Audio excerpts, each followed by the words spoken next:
नमस्कार. तर इथे पहा आपण एक लहान मुलांच्या आवडीचा पदार्थ करणार आहोत. इथे एक कढई घेतलेली आहे.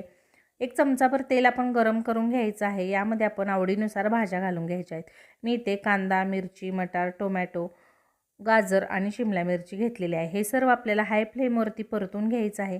यामध्येच आता आपल्याला मॅगी मसाला घालून घ्यायचे आहे. तर एव्हाना तुमच्या लक्षात आलंच असेल की आपण मॅगी बनवत आहोत. तर पहा हा मसाला परतल्यानंतर यामध्ये आपण गरजेनुसार पाणी घालायचं आहे.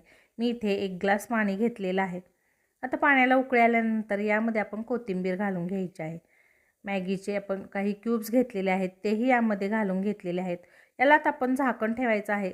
5 मिनिटांनी याचं झाकण आपण काढून घ्यायचं आहे. तर पहा अगदी 5 मिनिटात ही मॅगी छान अशी शिजून तयार झालेली आहे.